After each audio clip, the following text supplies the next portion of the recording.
Là, je suis en mode je marche dans la rue parce que j'ai envie de commencer à me mettre à faire ce vlog, mais aussi parce que je pense qu'il faut que je me détende parce que moi je pense que je suis un peu submergée par mes émotions et apparemment je gère mes anxiétés avec vous. Je me suis mis en objectif pour la semaine, vivre mes émotions, faire ma déclaration d'impôt. En vrai, l'avantage du vlog, c'est que si celui-là est moins bien, peut-être que celui d'après sera un peu mieux. Enfin, on n'est pas obligé d'avoir une exigence de ouf. Je suis en train de trop parler du méta du vlog. Et franchement, peut-être que l'option vlog sur un mois avec le 1er mai user, peut-être c'est bien. Je crois que oui, c'est peut-être qu'il faut que je fasse juste un vlog du mois de mai. Ça vous va ?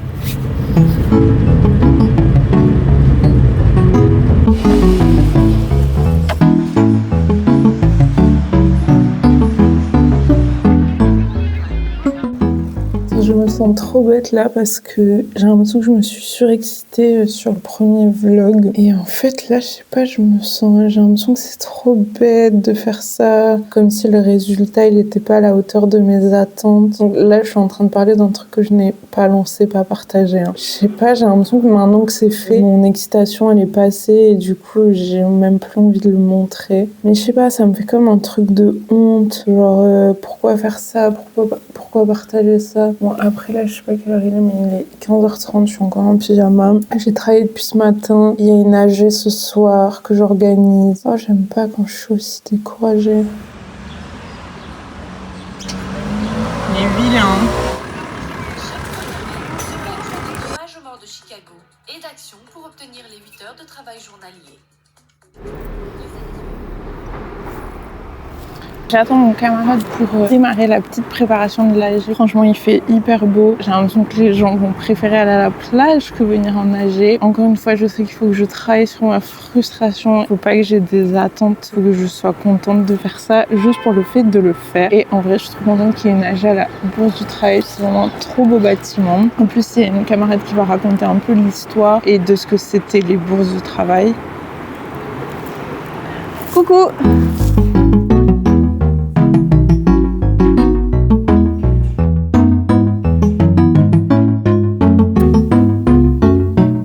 Donc là, je suis en train de rédiger le compte-rendu de l'AG d'hier. Franchement, j'aime pas faire ça parce que je suis hyper dyslexique. Du coup, je fais plein de fautes d'orthographe. Ça me stresse. J'ai l'impression que les gens vont être en mode « mais c'est quoi cette débile qui fait plein de fautes ?» Et Kiss, j'essaye de tout réorganiser. Et en vrai, j'ai mal fait ma prise de notes. Mais c'est pas grave. Je pense que je vais aussi faire un mini résumé. Je mettrai directement dans le groupe Signal. J'ai l'impression qu'il faut mettre que un peu la prise de décision. Mais en même temps, des fois, c'est dans les discussions qu'il se passe des trucs intéressants.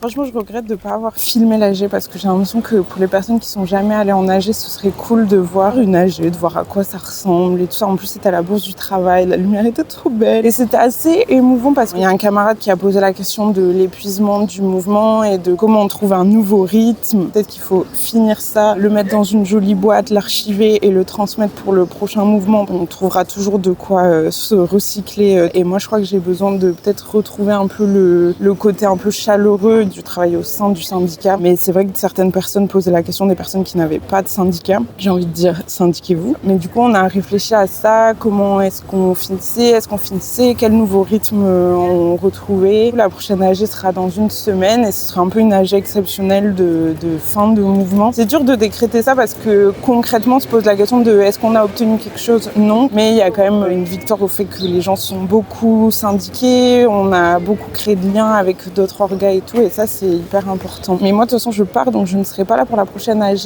mais il y a une commission exécutive où on pourra aussi discuter de ça en interne au Snap, donc j'ai hâte. Je me dis que peut-être il faut que je vous rejoue une AG en mode je joue tous les rôles. Bon, je vais voir ma docteure. Bye.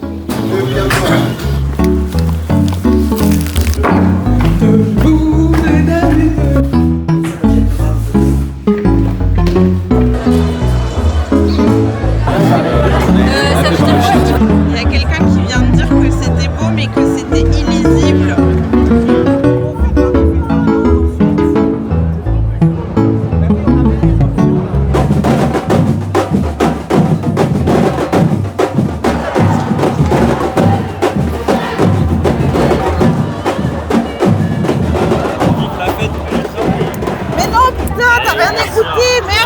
C'était pour vous tester. Et juste avant, à 12h30, nous prendrons ensemble un repas fraternel.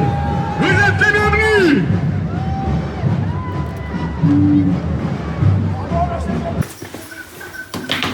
Donc, un jour, il faut qu'on revienne et qu'on déplie toutes les banderoles. Parce que tu vois, il y en a... Un inventaire? Ouais, pour savoir ce qu'on a marqué dessus. 200 manifestations aujourd'hui à travers la France à l'appel de la CGT, mais aussi de Solidaire et FSU. Manifestation évidemment traditionnelle du 1er mai avec un mot d'ordre un petit peu spécifique cette année. La paix, l'Ukraine, la Palestine, le droit des peuples d'être respectés. Honnêtement, est-ce que c'est vraiment la préoccupation numéro 1 des salariés ? Le 1er mai, c'est une journée internationale de mobilisation des travailleurs et des travailleuses. Nous serons des millions dans le monde entier à être mobilisés avec ce mot d'ordre commun, la paix et la justice sociale. Ce que nous voulons en France, c'est remettre les travailleurs et les travailleuses au centre. Alors, si tu vois un panneau aire de covoiturage, t'hésites pas. Ouais. Viens avec nous.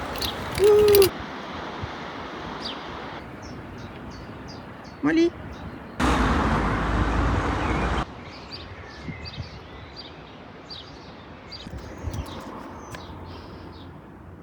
Il y a même ton nom sur les portes et tout. Ouais. Bonjour, aujourd'hui nous sommes à Uzerche et on va préparer la performance.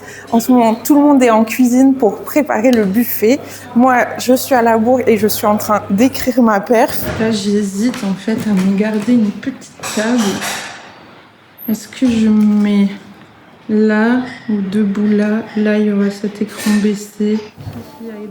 Tout à l'heure, on a fait les tests micro. Donc, moi, je viens avec mon petit micro à chef. Comme ça, je vais pouvoir parler. À chaque fois, j'ai l'impression que c'est une démesure d'avoir des enceintes, un micro, tout ça pour faire des blagues. Mais bon, j'ai l'impression qu'en même temps, c'est bien parce que ça participe aussi du fait que les gens, ils entendent bien. Et c'est important que les gens entendent bien. J'hésite et j'arrive pas à savoir exactement à quel point il faut que je me présente. À chaque fois, j'ai peur que ça soit trop lourd, mais en même temps, je déteste quand les gens captent rien et que c'est trop private joke.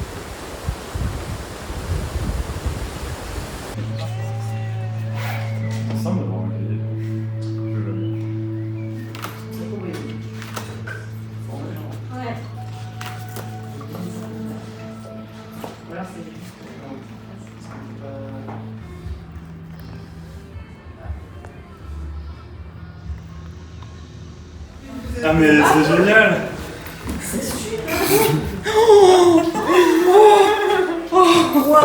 T'es contente?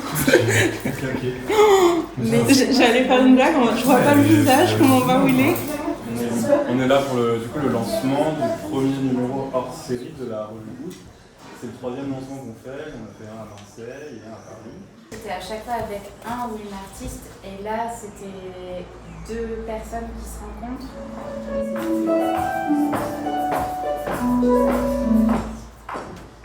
Ce que je vous propose ce soir, c'est de mettre un peu de Delulu dans votre vie. Vous n'avez pas l'air de connaître l'expression être Delulu, c'est la solulu. Je vais donc vous expliquer. Donc c'est une trend sur les réseaux et sur TikTok plus particulièrement qui nous invite à rêver grand, à dépasser nos croyances limitantes, à être delusional, Être delusional, c'est croire en l'impossible. Ce que je vous propose, c'est de vous parler d'un concept que j'ai développé en l'expérimentant sur moi-même quotidiennement et que j'ai nommé Unionize Your Life.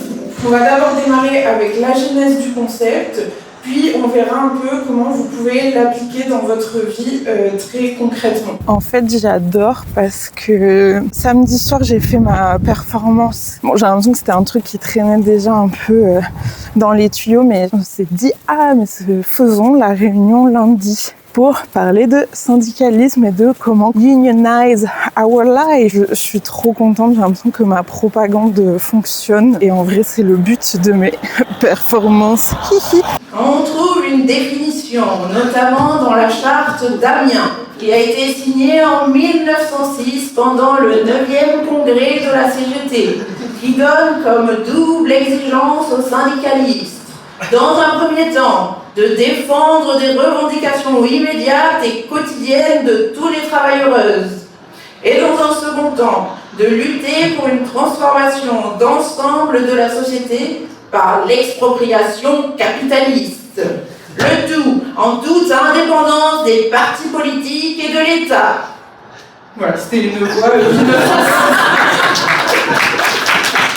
Mais là, à ce moment, je me dis que peut-être vous vous dites, mais Robin, malheureusement, nous, tu sais, ça c'est votre voix. Je sais pas si je vais arriver à la tenir. Malheureusement, nous, tu sais, on est des personnes très engagées politiquement et tout ça. Mais on se reconnaît pas trop dans la figure du salarié traditionnel. Certes, on a un peu des conditions de travail de merde. Parfois, on subit ou on a subi du harcèlement. Parfois, on est mal payé, voire pas payé. Mais nous, c'est différent des exemples que tu as donnés, car on est souvent plutôt privilégiés. Alors, est-ce légitime de prendre notre part aux luttes qui nous concernent? Ne vous inquiétez pas, j'ai une idée. Alors non, je ne vais pas vous parler de lutte collective, mais bien de routine.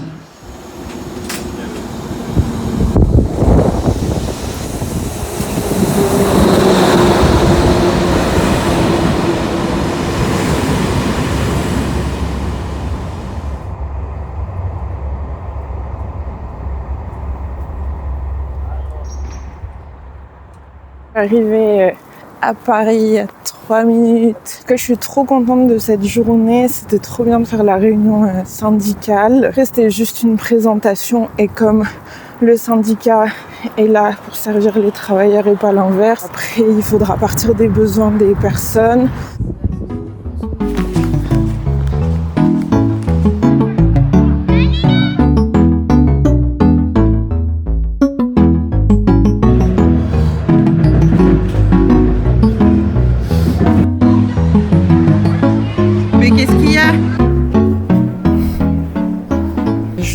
En chemin pour aller à la commission exécutive du SNAP qui se tient tous les 2 mois. La commission exécutive en fait va en gros mettre en place ce qui a été décidé lors du congrès du SNAP CGT qui se tient tous les 3 ans et dans lequel on rédige un document d'orientation d'une 30aine de pages et qui est retrouvé sur le site du SNAP et où on décide les grandes lignes comme un peu les rails sur lesquels on va avancer.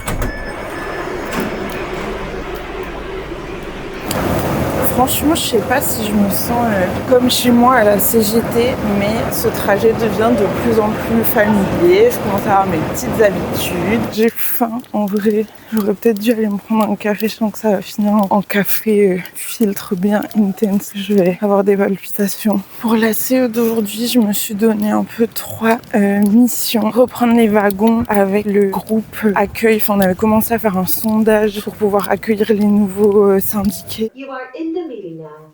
Le dernier truc, c'est qu'aussi je voulais demander un espèce de protocole plus clair sur comment demander à avoir des petits financements pour imprimer des tracts, acheter de l'encre, notamment avec des orgapas CGT, genre c'est les AG Culture et tout ça. Quel protocole décisionnaire on peut avoir?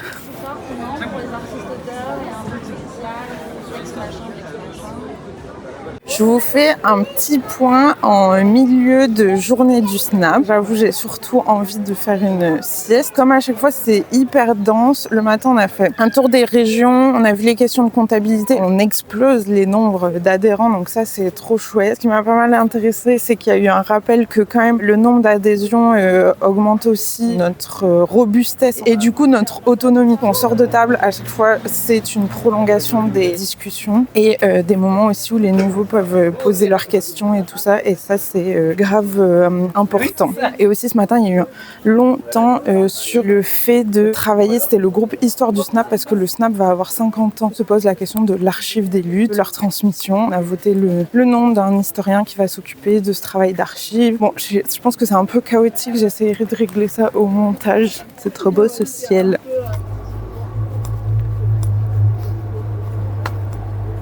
J'ai découvert ça en regardant mes archives hier. La question c'était, est-ce qu'on fait un syndicat nouveau ou est-ce qu'on fait un syndicat affilié à une confédération ? Et donc on a été une majorité pour dire on va s'affilier à la CGT, parce que créer un syndicat qui n'est pas affilié, tu n'as pas de réseau, tu n'as pas de représentativité. Alors le prix à payer, c'est qu'il y avait un certain nombre d'artistes qui étaient anti-CGT, qui n'ont pas suivi, qui ne sont pas venus. Donc on a atterri ici et on était à la CGT du spectacle.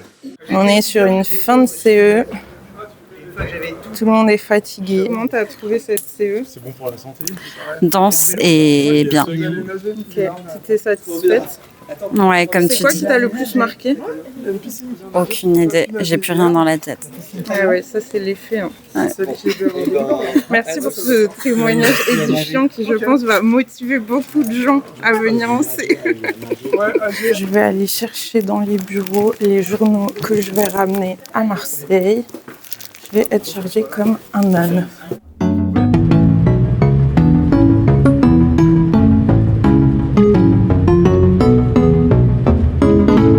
J'espère que ce petit vlog vous a plu. C'était un vrai vlog, pas de mise en scène, c'est full spontanéité et tout. J'espère que vous l'avez pas trouvé un peu long, mais surtout j'espère que ça vous a donné envie de mettre en place des petites routines syndicales dans votre vie. À ce propos, je vous invite à vous renseigner sur les syndicats de votre secteur. Pour ça, je vous mets plein de petits liens dans la description de cette vidéo, mais pas seulement. Si vous avez envie de participer à la fabrication de ces vlogs, vous pouvez aller voir mon Patreon sur lequel vous pouvez me soutenir à partir de seulement 2 € par mois. Vous pouvez pas imaginer comme ça me fait chaud au cœur et ça m'encourage. J'avoue que je commence un peu à fatiguer de ce rythme de un vlog tous les 15 jours. Quelle idée! Le prochain vlog ou celui d'après sera tourné en direct à la Maison Populaire de Montreuil, à laquelle je vous convie à ma prochaine performance qui se déroulera dans le cadre du festival Do Business. Je suis en train de hurler sur ce truc. Je pense sortir encore 1 ou 2 vlogs d'ici à la fin de l'été et ensuite prendre le temps d'un peu de recul sur le rythme de production, sur comment je fais ça, sur est-ce que ça marche, est-ce que ça vous plaît. Dans tous les cas, si vous avez envie que les vlogs continuent, n'hésitez pas à commenter. Vous pouvez me raconter vos routines syndicales ou pourquoi justement vous ne voulez pas les mettre en place. C'est un sujet qui me passionne. Sinon, un like, un petit abonnement, franchement, ça coûte rien. D'ailleurs, je vous remercie pour tous les retours hyper positifs sur les premiers vlogs. C'est ouf, c'est trop sympa. Merci beaucoup. Je vous laisse quand même avec la petite conclusion de ma performance Unionize Your Life. Et sinon, on se retrouve dans 15 jours. À bientôt. En vrai, j'étais pas sûre que vous seriez motivés pour répéter cette connerie avec moi. Des fois, il y a toujours des gens qui cherchent un peu la petite bête. En plus, en vrai, la CGT, c'est pas parfait non plus. Même après cette présentation, certes convaincante, peut-être qu'il y en a dans la salle qui ne s'identifient pas à 100% avec cette idée de syndicalisme, Unionize Your Life. Si, comme moi, vous avez du mal à faire des choix, si parfois vous passez beaucoup de temps à déterminer l'option qui vous correspond à 200%. Je voulais vous inviter à vous questionner sur vos propres attentes de perfection.